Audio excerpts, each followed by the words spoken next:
دیکھیے ماشاءاللہ میں اس چینل کا سب سے پہلے شکریہ ادا کروں گا، اس کے منتظمین کا، اس کو بنانے والے کا، ان کو چلانے والے۔ ایسے اشعار جو اپنے دور کے اندر انقلابی صفات پیدا کرتے ہوئے اس وقت کے نوجوانوں نے، بزرگوں نے، دین پر چلنے والے، اچھائی پہ چلنے والے، انسانیت پہ چلنے والے، اسلام کے بعد کوئی نیا دین تو آئے گا نہیں۔ میرے آقا صلی اللہ علیہ وسلم خاتم النبیین بھی ہیں، رحمت للعالمین بھی ہیں۔ قوت نیوز کی ویڈیوز دیکھنے کے لیے ہمارا چینل سبسکرائب کریں، بیل آئیکن کو کلک کریں تاکہ آپ ہماری آنے والی ہر ویڈیو سے باخبر رہ سکیں۔ السلام علیکم ناظرین، میں ہوں آپ کا میزبان شہباز حیدر اور آپ دیکھ رہے ہیں قوت نیوز۔ ناظرین، جیسا کہ آپ کو معلوم ہے کہ گاہے بگاہے ہم آپ کی ملاقات پاکستان کی سیلیبریٹی سے کرواتے رہتے ہیں، لیکن آج جو ہمارے مہمان ہیں وہ کسی بھی تعارف کے محتاج نہیں ہیں۔ میری مراد پیر سید محمد ہارون شاہ گیلانی الحسنی والحسینی۔ تو آج جو ہے وہ بڑا مزے کا پروگرام ہونے والا ہے صوفیزم کے حوالے سے، تو آپ کی ملاقات کرواتے ہیں۔ پاکستان کی جتنی بھی خاص طور پر صوفیزم کے حوالے سے اس کے متعلق بھی بات کریں گے۔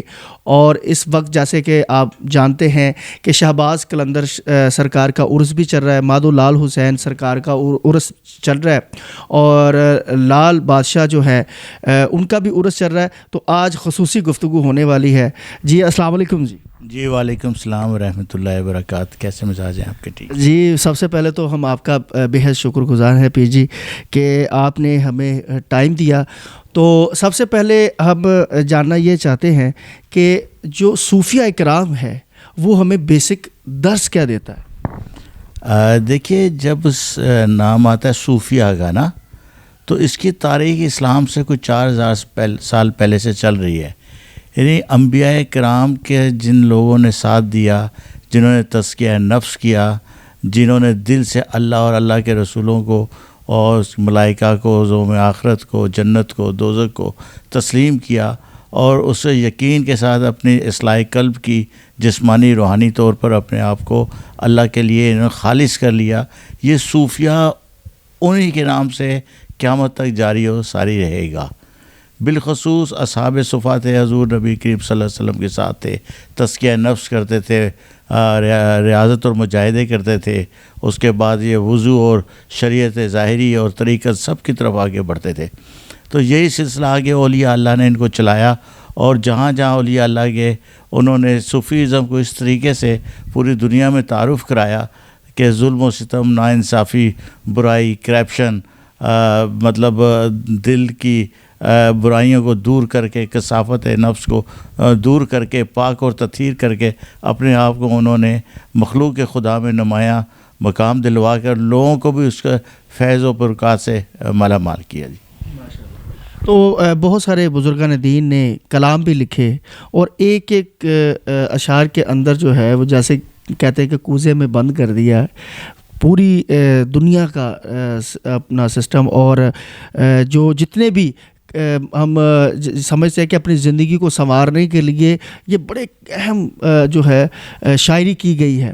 تو اس حوالے سے آپ کیا کہیں گے؟ جیسے کہ میاں محمد بخش کھڑی شریف والی سرکار ہے، سلطان باہو ہے، بلے شاہ سرکار ہیں، اور بہت ساری ہستیاں ہیں، بڑا بڑا اعلیٰ کلام لکھا ہے۔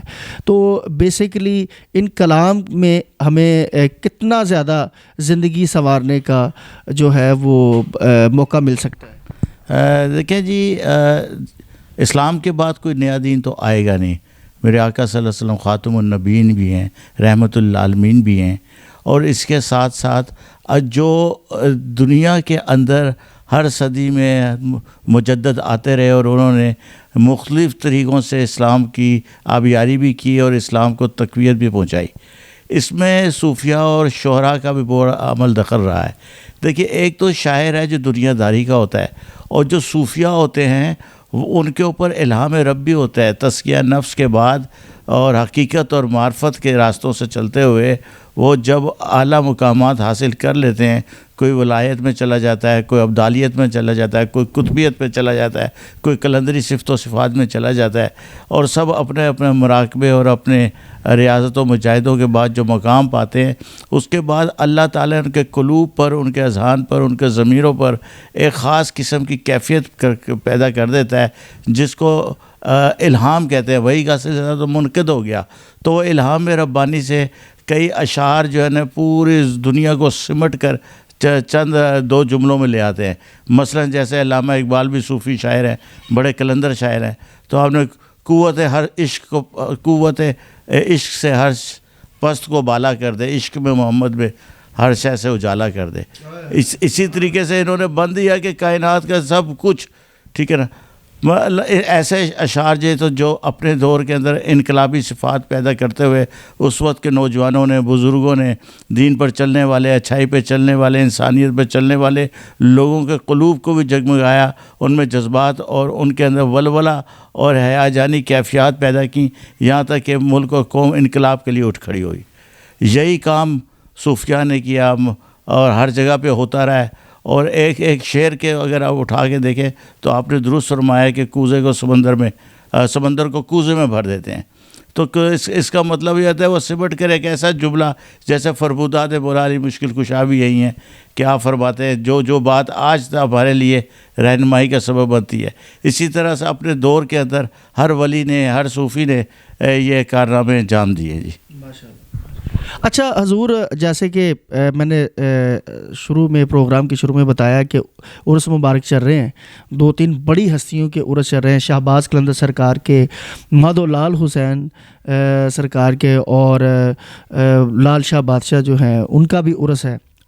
تو بیسیکلی قلندر جو ہے یہ جو کون سی صنف ہے؟ یہ دیکھیں, قلندر جو ہے بنیادی طور پر آپ کی روح میں بسنے والی ایک کیفیت کا نام ہے قلندر, ٹھیک ہے نا. آپ کی کیفیت کیا ہے؟ ریاضت و مجاہدوں کے بعد, روزے رکھنے کے بعد, طریقت پر چلنے کے بعد, شریعت پہ بدل چلنے کے بعد آپ کے اندر کس قسم کا انقلاب پیدا ہوتا ہے؟ وہ جو انقلاب پیدا ہوتا ہے جس کے ذریعے سے وہ خود کو بھی بدلتا ہے, اپنی آخرت کو بھی سنوارتا ہے, اپنے اعمال کو بھی درست کرتا ہے, معاشرے کے اندر ایک کردار بھی بن جاتا ہے, تو وہ صفت قلندری پر ہوتا ہے. قلندر کسی خاص شخصیت کا نام نہیں ہے, بلکہ اس نے دنیا میں جو خدمات کی ہیں اس کا نام قلندری ہے. مثلاً یہ قلندر آپ غور کریں نا, آج آپ کسی کو بلاتے ہیں تو آپ انویٹیشن بھیجتے ہیں, وزٹنگ کارڈ بھیجتے ہیں, دعوت نامے بھیجتے ہیں, وہ جناب لے پہنچتے ہیں, پھر ٹائم ہوتا ہے. لیکن کسی کا بھی عرس ہو, داتا علی جویری سرکار کا عرس ہو, کوئی انویٹیشن نہیں, خود بخود لوگ ننگے پاؤں چل کر آتے ہیں. لال شہباز قلندر کا عرس ہو, پورا ہند و سندھ اکٹھا ہو جاتا ہے, پوری دنیا بھر کے زائرین وہاں پر آتے ہیں, اور آ کے ان کے اندر ایک ہی کیفیت ہوتی ہے, عشق رسول, عشق اہل بیت, عشق اصحاب رسول. یہ کیفیت صفت و صفات وہ آتی ہیں, وہ روتے ہوئے تو آتے ہیں لیکن ہنستے اور مسکراتے ہوئے جاتے ہیں. ان کی تمنائیں, التجائیں بارگاہ اللہ تعالیٰ, اللہ پاک ہی کرتا ہے. ایک اس قسم کے تاثر پیدا ہو جانا کہ یار یہ شرک ہے, بدعت ہے, ایسی کوئی بات نہیں ہے. اس کیفیت کو کوئی نہیں روک سکتا. جس طرح دین سے محبت ہے, اسلام سے محبت ہے, اسی طریقے سے اس کے چلانے والے, اس کی قربانیوں دینے والوں سے محبت ہے.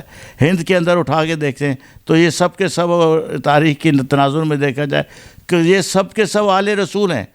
یہ حضور نبی کریم صلی اللہ علیہ وسلم کی آل و اولاد ہیں.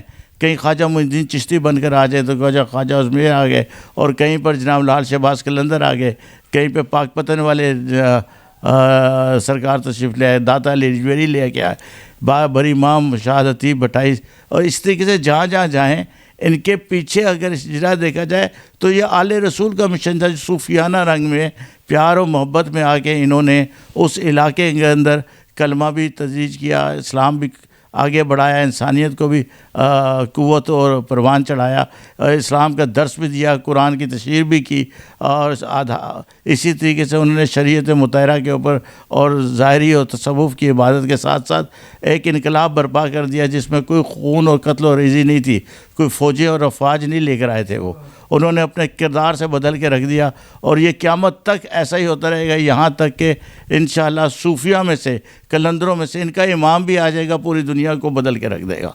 یہ صوفیہ کا مشن ہے. اسی مشن پہ وہ آج سے نہیں, 1400 سال سے نہیں, بلکہ یہ ہزاروں سال سے اسی صوفیہ کے مشن کو لے کر آگے بڑھ رہے ہیں. یہاں پہ رنگ و نسل کی بات نہیں ہے, یہاں پہ ہندو کی اور عیسائی کی اور سکھ کی بات نہیں ہے. یہاں پہ تمام مذاہب جو ہیں اللہ کے ہیں, تمام انبیاء کے پیروکار ہیں. بالخصوص اسلام ان سب کی اس سب کی نمائندگی کر کے اس دور کی آواز کو آگے پہنچاتا ہے. تو انشاءاللہ تعالیٰ یہ صوفیہ کے جو مشن ہے پرامن کا راستہ ہے. جس طرح سے ہماری افواج پاکستان نے وردیاں پہن رکھی ہیں, جس طرح سے ہمارے اداروں نے اپنے مشن کو سنبھال رکھا ہے پاکستان کی بقا کے لیے, اسلام کی بقا کے لیے, انسانیت کی بقا کے لیے, اسی طرح صوفیوں نے, کلندروں نے, ابدالوں نے, ولیوں نے ایک ایسی روحانی وردی پہن رکھی ہے جو مدینے سے عطا ہوتی ہے اور ہمیشہ وہ رہتی ہے. وہ نظر انہی کو آتی ہے جو ان کو چاہتے ہیں, جو ان سے پیار کرتے ہیں. ان کا ایک ہی مشن ہوتا ہے کہ پاکستان تو کیا پوری دنیا کا ایک بچہ بھی حفاظت میں رہے, کسی کو تکلیف نہ ہو, انسان تو انسان, جانوروں پہ بھی ظلم نہ ہو. تو یہ تو مشن ہے صوفیہ کا. یہی مشن, اسی کا تہوار عرس منانے کا مقصد یہ ہے کہ جو چیز دنیا میں ظاہر ہوئی, پیدا ہوئی, اس کا ہم دن منا رہے ہیں. تو یہ شرک تو نہیں ہے, جو پیدا ہوتا ہو اللہ تو پیدا ہوتا نہیں. تو یہ مشن ہے ان کا عرس منانا, ان کی خوشیوں میں شامل ہونا, ان کی ریاست و مجاہدوں کے اندر ان کی خراج تحسین پیش کرنا, ان کو سلامی پیش کرنا. یہ عرس ہوتا ہے جہاں زائرین جاتے ہیں اپنے دلوں کی تمناؤں کو لے کر, اپنے مسائل کو لے کر, اپنی پریشانیوں کو لے کر, اور سکون لے کر آتے ہیں. آپ ماشاءاللہ پیر صاحب, پیس الائنس جتنے بھی سادات ہیں اور علماء اکرام ہیں اور جتنے بھی گدی نشین ہیں, پیر صاحب جتنے بھی ہیں, ان کے آپ انچارج بھی ہیں. تو اس حوالے سے آپ, جیسا کہ پچھلے دنوں سیاست بھی گہما گہمی رہی, اور اس حوالے سے تو آپ نے جتنے بھی آپ کے ممبرز ہیں, تو آپ نے بیسکلی کن چیز کو زیادہ فوکس کیا ہوا ہے نیکسٹ جتنے بھی 2024 تک؟ آپ نے ظاہر پرابلمز بھی دیکھی ہے ہر طرف, پاکستان میں ہر بندہ جو ہے وہ پریشان ہے. اس حوالے سے آپ نے کوئی خصوصی جو ہے وہ پلان کیا ہوا ہے, خاص طور پر اس صوفیزم کے حوالے سے؟ جی بالکل, آپ درست فرما رہے ہیں, بالکل ٹھیک ہے. دیکھیں الحمدللہ ہم تو خود تلاش میں تھے کسی ایسے اللہ کے ولی کی, کسی ایسے مرد کلندر کی, کسی ایسے صوفی بزرگ کی, کسی عالم کے, کہ وہ ہم سب کی رہنمائی کروائے. اس کی تلاش میں بنتے بنتے میں خود چیئرمین مشائخ الائنس پاکستان, مجھے میرے دوستوں نے چن لیا, انہوں نے مجھے بنا دیا. اور انشاءاللہ تعالیٰ میں اس کے لیے اپنے خیالات کے ساتھ, اپنے جذبات کے ساتھ اور اخلاص کے ساتھ ہمیشہ اس پاکستان کے اندر ہی نہیں, پاکستان کے باہر بھی خدمات انجام دیتا رہوں گا. حضور پاک صلی اللہ علیہ وسلم رحمۃ للعالمین ہیں, ان کی امت بھی رحمۃ للعالمین کی پیروکار ہے. ہمارے لیے کوئی مسلک, کوئی مذہب, کوئی فرقہ واریت, کوئی حیثیت اور اہمیت نہیں رکھتی. ایک ہی ہے حمد لا الہ الا اللہ محمد رسول اللہ کا پرچم, اور میرے آقا صلی اللہ علیہ وسلم سچی پیار و محبت, ان کے اصحاب اور ان کی آل کے ساتھ ایسی محبت ہو کہ فرقے اور نفرتیں دور ہو جائیں. تو اسی طریقے سے ہم سب کے لیے اچھی محبت رکھتے ہیں, ہمیں درس محبت کا دیا گیا ہے. اس کا میں اس وجہ سے بھی ہوں کہ میں بہتر طریقے سے نمائندگی کرنا جانتا ہوں. مجھے پتہ ہے کہ کہاں پر استقامت کا جذبہ استعمال کیا جائے گا, کہاں حسینیت کی مانند ڈٹنا پڑتا ہے, اور کہاں پر جناب علی اسلام کی اور پاکستان کی بقا کی حفاظت کے لیے ہم اپنی نظریاتی حدود کی حفاظت کر سکتے ہیں.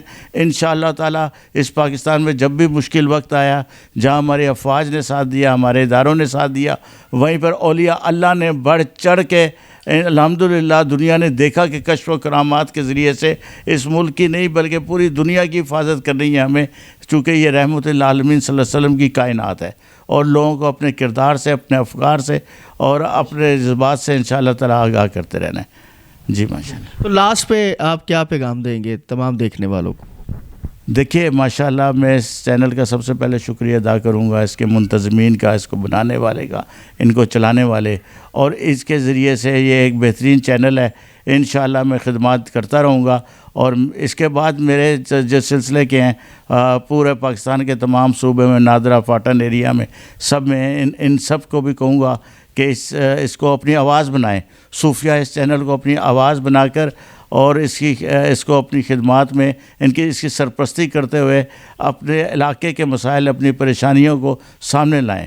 بالخصوص جو صوفیہ کو جو پریشانیاں ہیں, بہت سارے معاملے ایسے ہیں, مثال کے طور پہ اوقاف کے معاملے ہیں, مساجد کے معاملے ہیں, علماء کے مسائل ہیں, مشائخ کے مسائل ہیں, پریشانیاں ہیں. اتنی بڑی یہ ایک NGO ہے. سب سے پہلی تو اسلام نے NGO دی کہ ہر چیز ان کے آستانوں پہ ملتی ہے. لنگر وہاں ملے گا, کھانا ملے گا, رہائش ملے گی, پانی ملے گا, قیام تیام ہر چیز ملے گی. لیکن افسوس سے کہنا پڑے گا کہ کوئی سولر سسٹم کسی نے نہیں لگا کے دیا, کوئی پیوریفیکیشن پلانٹ نہیں کسی نے لگا کے دیا. ہم یہ چاہتے ہیں کہ ان زائرین کی خدمات کریں جو ان سے محبت محبت کرتی ہیں.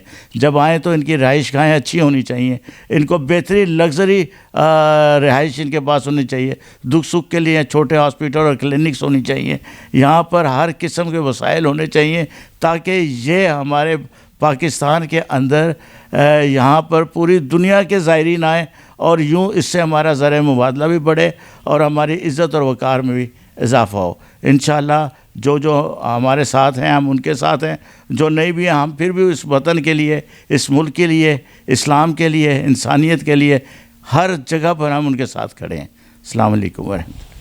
تو جی ناظرین, آج ہمارے پاس بڑی پیاری شخصیت پیر سید محمد ہارون شاہ گیلانی موجود تھے. ان کی گفتگو آپ نے سنی. امید کرتا ہوں کہ آج کا پروگرام آپ کو بہت زیادہ پسند آیا ہوگا. مجھے اپنے میزبان شہباز حیدر, میرا کیمرہ مین عمران کو اجازت دیجیے گا. دوبارہ پھر ملاقات ہوگی. اللہ حافظ. پاکستان زندہ باد.